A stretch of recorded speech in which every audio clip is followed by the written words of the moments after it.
All right, what's going on, everybody? So I want to touch on a very tragic and sensitive event that had occurred this past weekend and what it means big picture. Now, if you haven't heard, in Seoul, South Korea, there was a stampede in the Itaewon neighborhood during the Halloween celebrations where more than 150 some people died and many others were injured. And I think that number is going up, but it's a very big national story right now in Korea.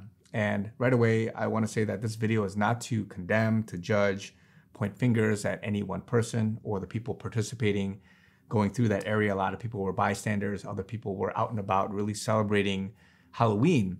But you have to remember that there are spiritual implications and there are things that you have to be aware of as we move through this end times period and as a church and our response to that, because this is not a isolated incident. And the other thing you have to realize is that Halloween is a very satanic and demonic ritual. A lot of people, they brush it off and they laugh at it thinking it's no big deal. But you have to realize that in the spiritual realm, Satan, he's opening portals, he's opening realms and areas for which he can influence, take the attention away from God and bring the attention to himself, because he's taken what was good, what was beautiful, and he's twisting it for his own gain. And what I mean by that is that even the aspect of the festival, the costumes and wearing different things, those were actually, if you look in the Old Testament, godly things. Aaron, the priests, the Levites, they all wore these robes, these ornaments, these fine jewels, beautiful, beautiful things, because it's giving a glimpse of who God is. It's giving attention and glory to God to signify what it is that God had created. But yet people, they take it and they twist it for their own gain. That's what Satan has done. And so even in heaven, guys, I believe that you will see beautiful, if you want to say costumes, like different festivals, different things. There'll be godly, God-glorifying things that will happen that may kind of resemble the Halloween festivities, but it's not. It's completely redeemed. It's completely God-glorifying, and it's showcasing who he is.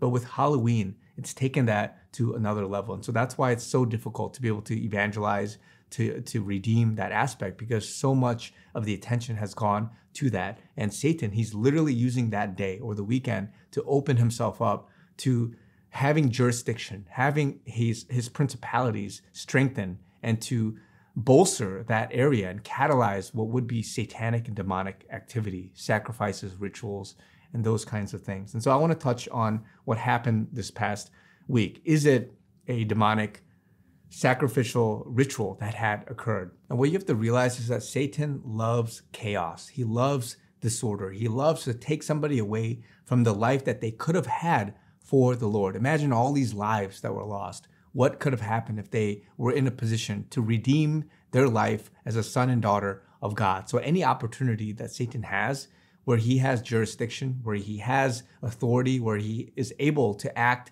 in the way that he is given permission to do, then he will do that. And if you read Job, right, fascinating story about how even innocent bystanders, and again, I'm not here to condemn and to judge, but even the sons and daughters of Job, they were taken away just like that, because Satan was given the authority to do that. But it's harder to be able to do that if you're in a place for which it's godly, there's protection, there's provision, and you're not entertaining the realm of the spiritual for which Satan can have better jurisdiction to act over. And so this is an area for which, if you position yourself and put yourself in harm's way, for which Satan has more power. And a lot of people, they don't understand what it means for when Satan has that sort of authority to do something in your life, to cause havoc, to wreak havoc, and to take lives, and those things. If you position yourself in a place for that, then you're opening yourself up to the smallest of sins, to the biggest of tragedies, to the most cosmic of events. Those things can be mitigated and minimized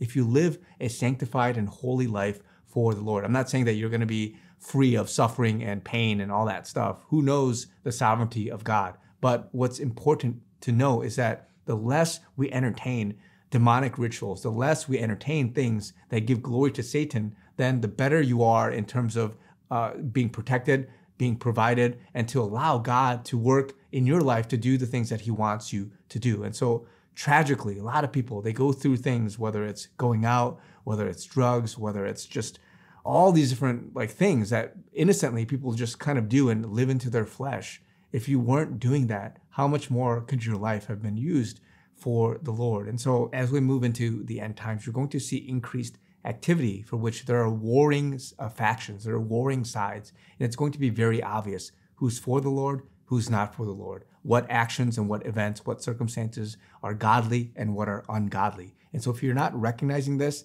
and you're not attempting to see the bigger picture, you're not attempting to see the spiritual warfare that we're living in, the holidays, the festivities, the events, the concerts, whatever it is, the culture of it that's being set up to entertain, to distract from God, then you're missing it. You're blinded and you're ignorant to the fact that there's a bigger war going on that is trying to captivate the minds and hearts of young people, of all of us, and all these different things. And so Satan, he's very cunning. He's not going to come out and just like show you something super gruesome and super nasty and then say, hey, why don't you come and indulge in this activity? No, he's going to come out there and make it look very enticing. He's going to make it look like it's innocent, that it's nothing. And so as we move through to more events, be very careful what looks and appears. This Halloween is a very obvious thing, but there's going to be other things for which it looks good, but it's utterly demonic and it's going to be very tricky. We're getting smarter, guys. Our